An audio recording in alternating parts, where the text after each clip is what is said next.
My name is Claire Whitman. I am 36 years old. And the night my brother demanded my $1.8 million beach house as a wedding gift, my mother smiled like he had asked me to pass the salt. Claire doesn't need it the way you two do, she said, while my future sister-in-law's parents admired the ocean view from the deck I paid to rebuild after Hurricane Fiona. My brother Andrew lifted his champagne glass and added, "It's not like you have a family to leave it to." Everyone laughed softly, the way people laugh when cruelty wears linen. I did not argue. I did not cry. I did not remind him that I had bought every board beneath his shoes, every hurricane shutter on those windows, every inch of that view he had spent 6 months calling his future. I only looked at the woman standing beside the fireplace with a leather folder in her hands and said, "Eleanor, read the deed." 10 minutes later, Andrew's bride was staring at him like he had become a stranger. The wedding planner was packing her files. My father had stopped speaking entirely, and my mother was gripping the back of a chair as if the house itself had betrayed her. That was when they finally understood the truth. The beach house they had promised to everyone was never theirs to give. Before I tell you how they tried to turn my home into a wedding gift and why the deed destroyed the room, tell me what time it is where you are right now and where you're watching from. I wonder how far a story travels when truth stops being polite. I bought the house at 74 Pelican Ridge Drive 3 years before Andrew got engaged. It sat on a narrow strip of North Carolina coast, 2 streets back from the dunes, with cedar siding, pale blue shutters, and a deck facing the water. To me, it was the first place I ever owned that no one in my family had helped me get, touch, approve, or explain. I worked as a coastal insurance risk consultant. My job was to study hurricane exposure, flood maps, elevation certificates, evacuation roads, and the numbers people ignored until water came through their living room. I had built my career on risks other people underestimated. For years, I refused to see my own family the same way. Andrew was 2 years younger than me and had been golden since the day he learned to smile at adults. He was charming without being kind, confident without being competent, and protected so consistently that he confused protection with proof. My parents, Robert and Linda Whitman, treated him like a family investment and treated me like family infrastructure. When Andrew needed private baseball coaching in high school, my father found the money. When I needed help paying for an advanced placement exam, my mother said I was resourceful and would figure it out. When Andrew dropped out of a business program and called it a strategic pause, they praised his courage. When I worked 2 jobs during graduate school, they called me intense. Years later, when I started earning real money, the language changed. I was still intense, but suddenly useful. I paid for insurance, legal consultations, repairs, and emergencies that somehow became vacations or excuses. Each time I asked too many questions, they told me money had made me cold. When the next emergency arrived, my cold money was welcome. The beach house was supposed to be different. I found it after a brutal storm season, when I needed to hear waves instead of adjusters arguing about roof damage. The house was not perfect. The deck needed reinforcement, the windows needed upgrades, and the crawl space had moisture issues. I loved the details. I bought it for $1.8 million after negotiation, inspection, and more spreadsheets than any realtor should have to witness. I formed the Whitman Coastal Trust with my attorney, Eleanor Price, because my work had taught me that ownership without protection is just temptation with paperwork. Eleanor was the kind of attorney people underestimated because she never raised her voice. She had silver hair, sharp suits, and the unsettling habit of letting people talk until they admitted more than they intended. When I told her about my family, she did not insult them. She simply asked, "Do they understand the difference between being invited somewhere and having rights there?" At the time, I laughed. I should not have. The trust documents were clear. I was the sole trustee. The property could not be gifted, pledged, transferred, represented as marital property, or used as collateral without my notarized written consent. Family use did not create rights. Eleanor insisted on those clauses. I thought she was being overly cautious. Then Andrew met Madison Hale. Madison came from the kind of family my parents had spent years trying to impress from a distance. Her father, Thomas Hale, owned commercial property up and down the coast. Her mother, Margaret, sat on nonprofit boards, wore white linen without wrinkling it, and could end a conversation with one eyebrow. They were not cruel people as far as I could tell. They were polished, careful, and very interested in stability. Andrew noticed that immediately. He became the best version of himself for Madison's family. He talked about entrepreneurship, legacy, coastal living, family values, and future children with a good schools and ocean air. He also started mentioning my beach house in ways that made my skin tighten. At first, it was small. Claire has this amazing place down the coast. Then it became warmer. Our family beach house. Then it became possessive. The house we'll probably use for some wedding events. I corrected him gently because I still believed precision could solve entitlement before it became theft. It's my house, Andrew. You're welcome to visit, but don't call it family property. He laughed. You're impossible. You know what I mean. I did know what he meant. That was the problem. After Madison and Andrew got engaged, the house became the center of their wedding fantasy. Engagement photos on the dunes, a bridal brunch on the deck, a welcome cocktail evening in the yard, a farewell breakfast before the honeymoon.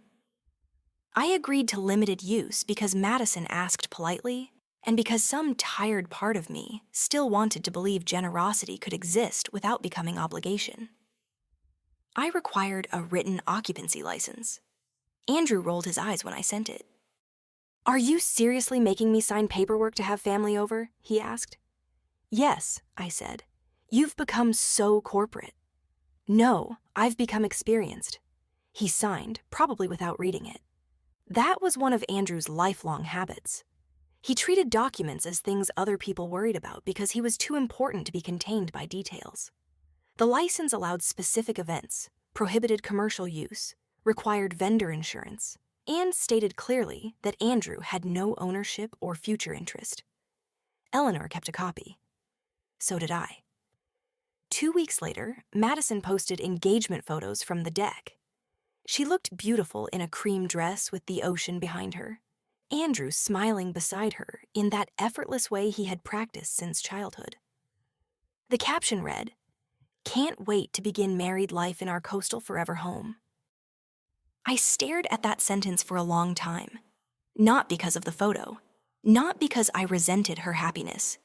Because 5 words had taken my name off my own house. Our coastal forever home. I sent Madison a private message. Hi, Madison. The photos are lovely, but could you please adjust the caption? The house is mine, not a shared marital home. I just want to avoid confusion with vendors and guests.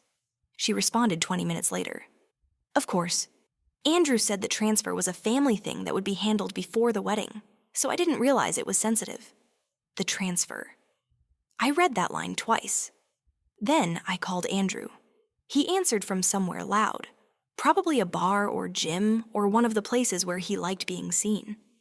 What's up? What transfer did you tell Madison about?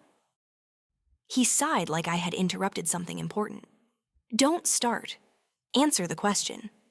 Mom and Dad thought it made sense to talk about the house eventually. You're one person, Claire.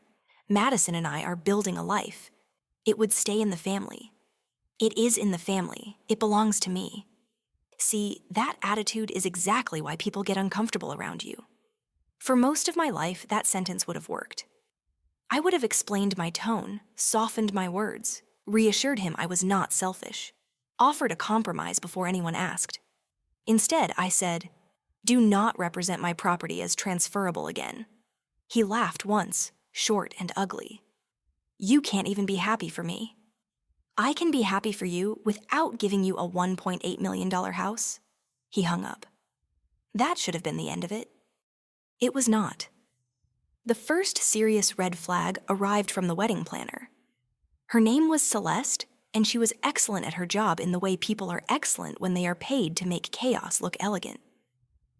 She emailed me a vendor packet by mistake because my email appeared somewhere in the insurance file. The subject line said, "Owner confirmation and coastal venue liability." I opened it expecting catering diagrams. Instead, I saw my house described as groom's private family-owned coastal residence. Andrew was listed as property contact. Madison was listed as future co-owner. The insurance section required the owner to assume certain liability for guest injury, vendor damage, alcohol service, and weather-related cancellations. My name appeared only in a note at the bottom. Sister currently holds title during family transfer period. During family transfer period. I felt the old instinct rise in me, the one that said, calm down and don't make this worse before the wedding. Then the professional part of my brain took over. I forwarded everything to Eleanor. She called within 12 minutes. "Claire," she said, "this is not a caption problem." "I know," I said. "They are assigning risk to you while presenting control as theirs." "I know. Do you want me to send a correction?" "Not yet." She paused. "Why?" "Because I want to know who told the planner there was a transfer period."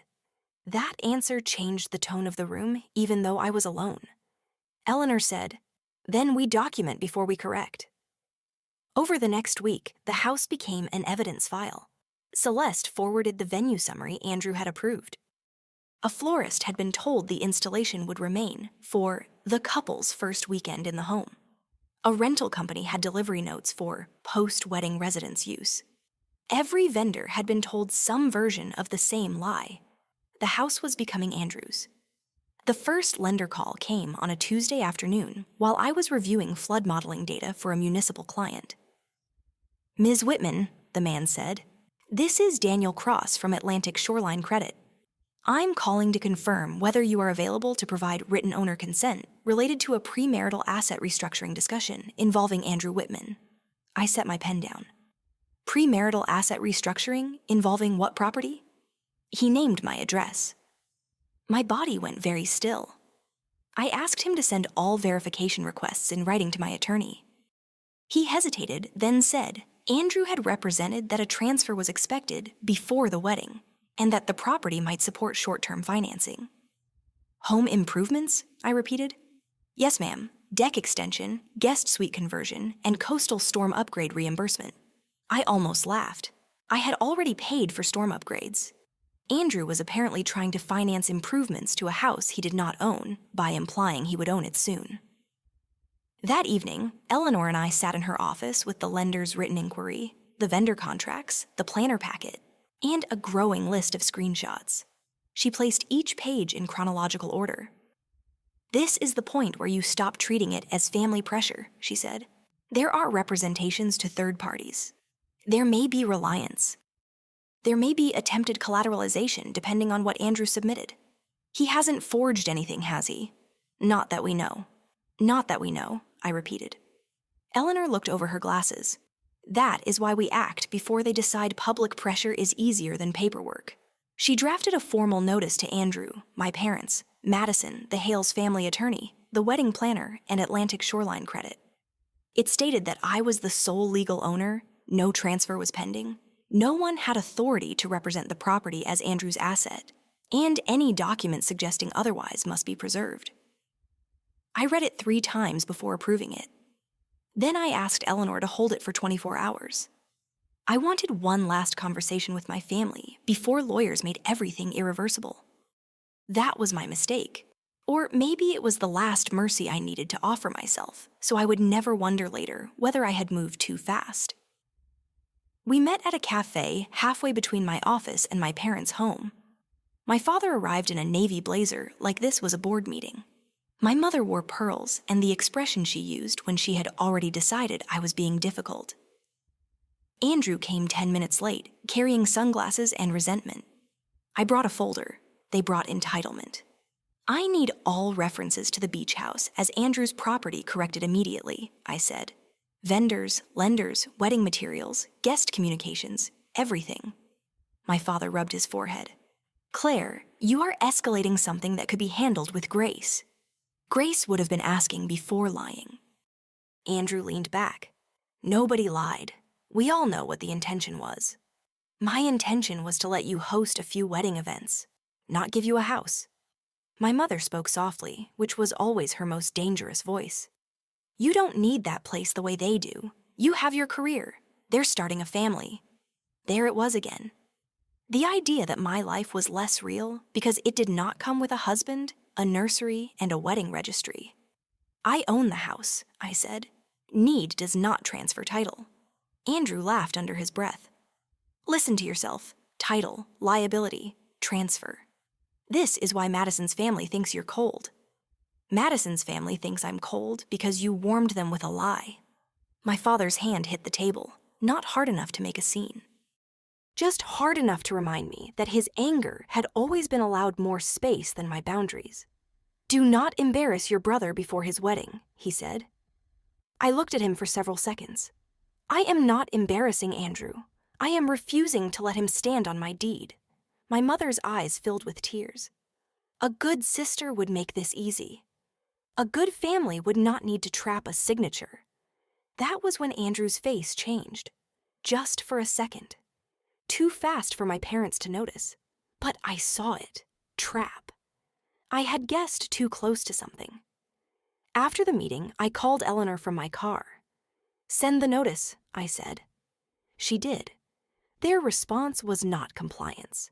It was strategy. For 3 days, my mother sent messages about family unity, my father sent stern emails about reputation, and Andrew sent nothing at all. Silence from Andrew worried me most because he only stayed quiet when someone else was doing the work for him. Then Madison called. It was the first time she had called me directly instead of messaging through wedding logistics. Claire, she said, I'm trying to understand what's happening. Andrew says you're upset about wording and that the legal notice is just you being protective. Protective of what? The house, I guess. You should ask Andrew why a lender called me about premarital asset restructuring. Silence. Then she said, What lender? That was the moment I realized Madison did not know everything. She knew enough to be careless, but not enough to be guilty. I told her I would not discuss details without Eleanor present, but I said one thing clearly. No transfer is pending. No transfer was promised. Andrew has no ownership interest in my house. Her voice went quieter. He told my parents your mother wanted it to become ours. My mother wants many things that are not hers. Madison inhaled sharply, maybe offended, maybe understanding more than she wanted to. I'll talk to him, she said. I wanted to believe that would matter. Instead, the next morning, Celeste called Eleanor. A new schedule had been circulated for the rehearsal dinner. It included a family blessing and property presentation after the first toast. Property presentation. Eleanor forwarded it to me with no commentary. She did not need to. The trap was no longer theoretical. They planned to put me in front of Madison's parents, both families, the photographer, the wedding planner, and a notary friend my mother had known for years, then pressure me to sign a deed transfer as a beautiful symbolic gesture. If I refused, I would look cruel. If I hesitated, I would look unstable. If I signed, Andrew would get what he wanted. They had mistaken my years of swallowing humiliation for proof that I would choke on one more bite. This time, I prepared differently. Eleanor obtained certified copies of the deed, the Whitman Coastal Trust, the occupancy license Andrew had signed, and every relevant email. She sent formal preservation notices again. She informed Atlantic Shoreline Credit that any statements from Andrew regarding ownership were disputed and unauthorized. She sent Celeste a liability correction that made the planner visibly nervous enough to request a meeting. Then Eleanor asked me a question. Do you want to cancel their use of the house before the rehearsal dinner? I looked at the stack of papers on her desk. I thought about the deck, the engagement caption, my mother's tears, my father's command, Andrew's silence after I used the word trap, Madison's voice when she asked, What lender? No, I said. Eleanor studied me. I want you there, I continued, and I want the deed read only if they try it publicly. That may be painful. It already is. On the day of the rehearsal dinner, the house looked beautiful in a way that felt almost insulting. White flowers lined the deck rail. Lanterns hung from shepherd hooks along the path. The ocean was calm, the sky turning peach and gold over the water. The kind of evening people later describe as perfect because they did not know what was rotting underneath it. Madison's family arrived first. Margaret Hale kissed the air beside my cheek and said the property was extraordinary. Her husband, Thomas, shook my hand and said, "Andrew is a lucky man." I wondered which lie he meant. Andrew arrived in a pale suit, smiling too widely. My father stood beside him like a campaign manager. My mother kept touching my arm, a warning disguised as affection. Eleanor arrived last, dressed in navy, carrying the leather folder. Andrew noticed her immediately. "Why is your attorney here?" he asked. I smiled. "For clarity." He looked at my mother. My mother looked away. Dinner began with careful laughter. Toasts were made. Madison's maid of honor told a sweet story about college. My father spoke about families joining, futures beginning, foundations being built. Every time someone said foundation, Andrew glanced at me. Then my mother stood. "I know we planned this as a small moment," she said, voice trembling with performance. "But sometimes family blessings deserve witnesses." A photographer moved closer. The notary friend stepped out from near the dining room doorway with a pen and a folder. My pulse slowed. Not sped up, slowed. That is how I knew I was done being afraid. My mother continued. "Claire has always been independent. We are proud of that. But tonight she has a chance to do something that shows what family truly means. This house has held so much joy during the engagement, and now it can become the first home of Andrew and Madison's marriage." Andrew stood, eyes bright with the confidence of a man who believed the room itself belonged to him. He took the folder from the notary and placed it in front of me. "It's symbolic," he said. "We all know this was where things were heading." Madison turned toward him. "Andrew, what is that?" He did not look at her. "Just cleaning up family paperwork." Eleanor shifted beside the fireplace. My father leaned toward me. "Do not make a scene." I looked at the folder on the table. The top page was a draft gift deed. My name was typed at the bottom. My signature line waited like an open mouth. Andrew lowered his voice, but not enough. "Don't embarrass yourself, Claire. It's not like you have a family to leave it to." There it was, the sentence from the hook. The sentence that made the room laugh softly because it sounded almost like a joke if you were not the person being erased. I looked at Madison. Her smile had disappeared. Then I looked at Eleanor. "Read the deed," I said. The room did not freeze at once. People seemed confused, like they had missed a cue. Eleanor opened her folder. "Certainly," she said. Andrew laughed once. "This is ridiculous." Eleanor did not look at him. She read clearly. "The sole legal owner of 74 Pelican Ridge Drive is Claire Elise Whitman, individually and as trustee of the Whitman Coastal Trust. Andrew Robert Whitman holds no ownership interest, no beneficiary interest, no transfer right, no occupancy right beyond written permission, and no authority to pledge, promise, represent, encumber, collateralize, or gift this property." No one moved. Even the waves seemed quieter. Eleanor continued. "The trust further states that family use, event access, or repeated invitation shall not create present or future rights. Any attempted representation to lenders, vendors, guests, or potential marital partners suggesting a pending transfer is unauthorized unless accompanied by Claire Whitman's notarized written consent." "No such consent exists." Madison turned to Andrew. "What does she mean, potential marital partners?" Andrew's face had gone pale beneath his tan. "Madison, this is legal wording. She's trying to humiliate me." Eleanor removed another page. "This is the occupancy license Mr. Whitman signed 6 weeks ago. It prohibits any representation that he owns or controls the property. This is the wedding planner packet listing him as owner. This is the vendor insurance rider assigning owner liability while omitting Ms. Whitman's legal authority. This is the lender inquiry referencing a planned transfer before the wedding." Margaret Hale stepped forward. "Lender inquiry?" Thomas Hale's expression changed in a way I recognized from negotiations. Warmth left first. Then patience. Andrew looked at my father. My father looked at the deck. Madison spoke more quietly, which somehow made it worse. Andrew, why did my parents believe this was going to be our house? It was going to be, he said. The words came out before he could stop them. The room heard them. I did not need to say anything. Madison took one step back. You told me Claire wanted to do this. My mother began crying. She did, honey. She just gets frightened when things become real. Eleanor looked at her. Mrs. Whitman, I also have the text message you sent to Andrew reading. Don't ask too early. Claire gets difficult when she has time to think. Would you like me to read the rest? My mother stopped crying, as if someone had cut a string. Margaret Hale reached for the back of a chair, not because she was weak, but because she was gathering herself before she became dangerous. Thomas, she said, call our attorney. Andrew moved toward Madison. Please don't let them turn this into something it isn't. She looked at him as if she was seeing not just his face, but every conversation behind it. What is it then? She asked. Because I thought I was marrying a man who had a stable future.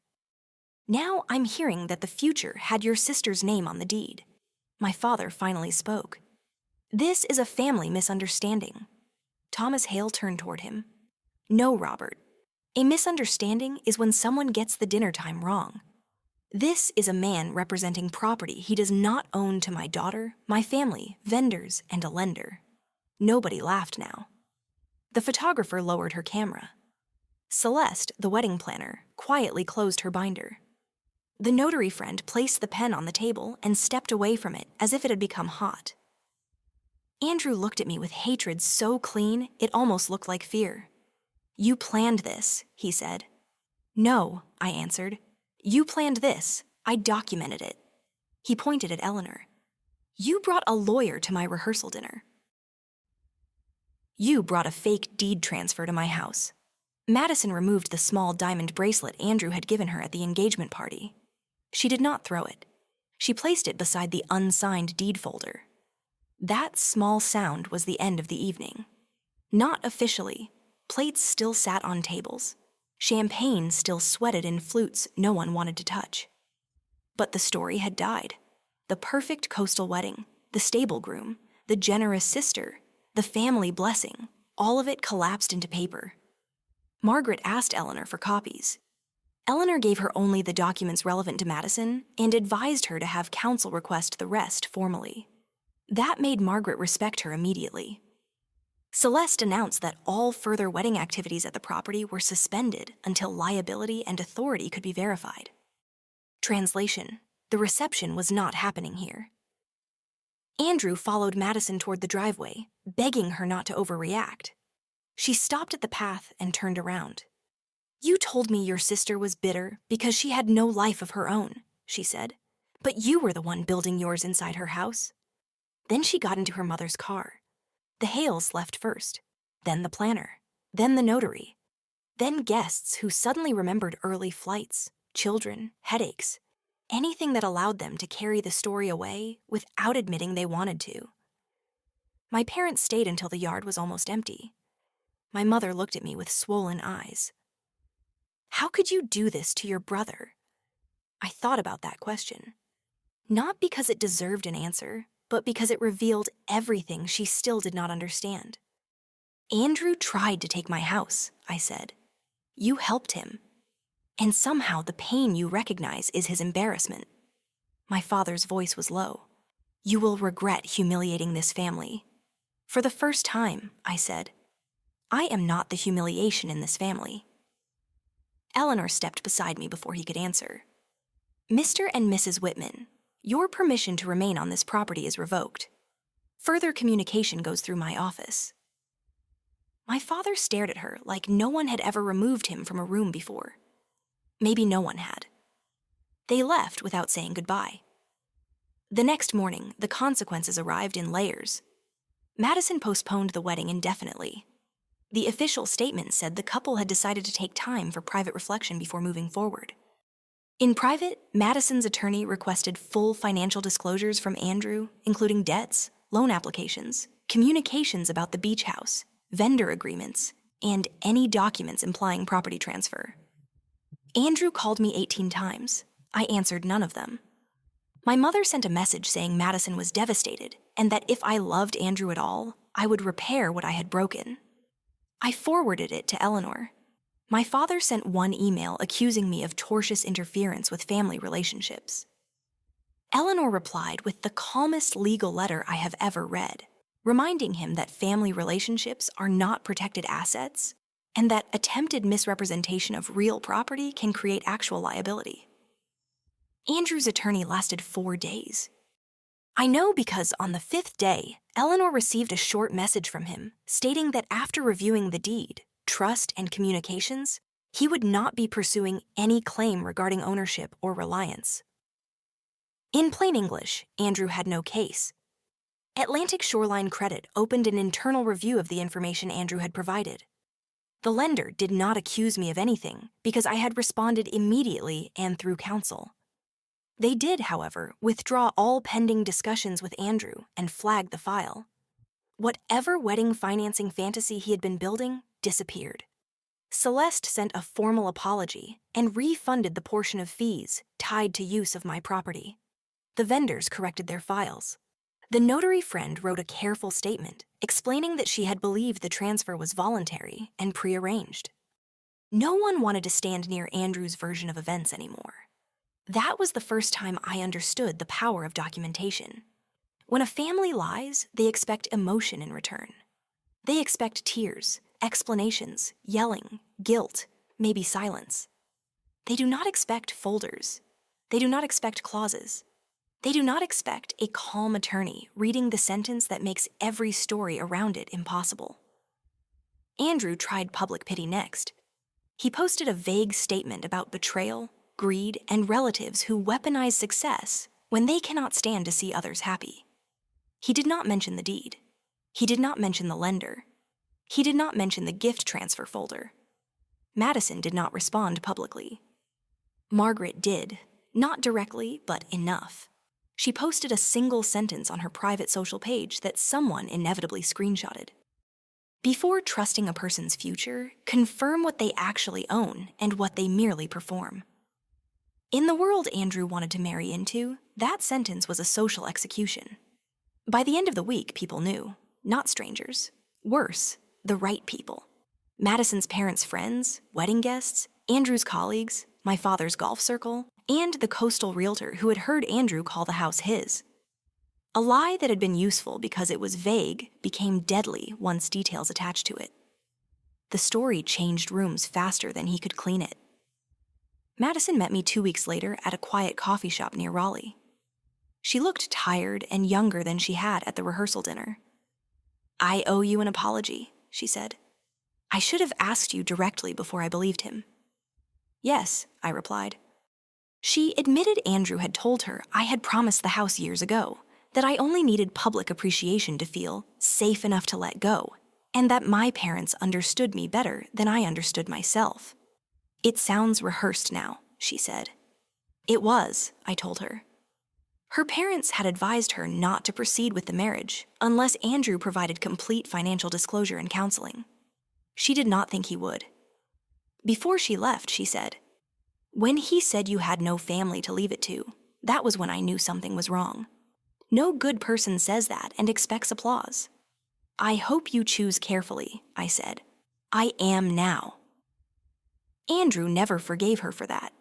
He also never forgave me, which was simpler because it meant I could stop waiting. The wedding was formally canceled 1 month later. My parents blamed me in private, then tried to blame communication failures in public. Andrew moved into my parents' guest room for a while because the apartment he had expected to leave no longer fit the life he had described. His employer did not fire him, but the promotion he had been chasing quietly went to someone else after a senior partner heard the rehearsal dinner story from a Hale family friend. My father stopped being invited into certain conversations. That may sound small unless you understand men like my father.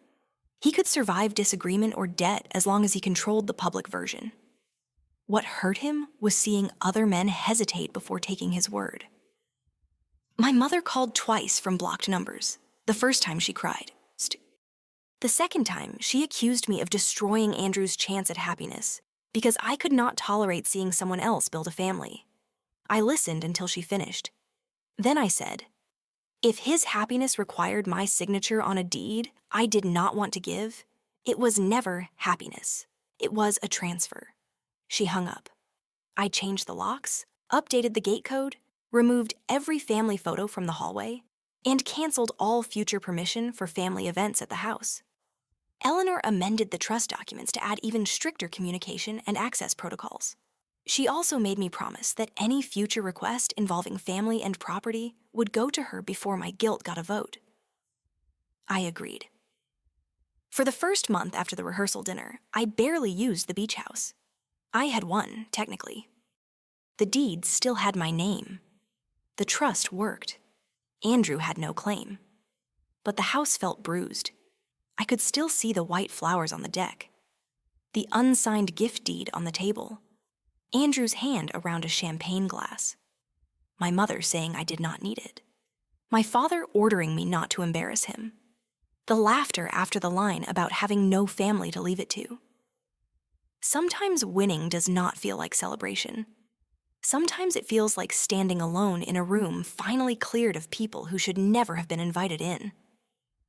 The healing began with practical things.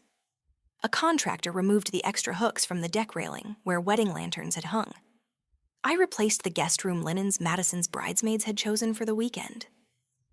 I took down the framed coastal print my mother had insisted made the dining room feel warmer. I restocked the pantry with food I liked instead of food for hosting people who treated me like staff. Then, one evening in October, I drove down alone after a storm system missed the coast by 40 miles. The air smelled clean and sharp. The dunes were still there. The shutters had held. The deck was damp but solid under my feet. I stood facing the water and remembered why I had bought the house in the first place. Not to prove anything. Not to be generous enough for people who measured love in access. Not to become the place where my brother's false adulthood could perform stability. I bought it because I had spent my career studying what survives storms, and I wanted one thing in my life built honestly enough to survive mine. A week later, I created the Elise Whitman Coastal Resilience Fund in my grandmother's name. She had been the only woman in my family who told me a woman should know what she owns and where the papers are kept. The fund helped working families in high-risk coastal areas pay for insurance reviews and emergency document storage. It was small, practical, and honest. Eleanor came to the house for dinner after the first grant was approved. So did Celeste, who apologized without asking me to make her feel better. My neighbor Ruth came too, carrying cornbread and no questions. We ate on the deck with paper plates.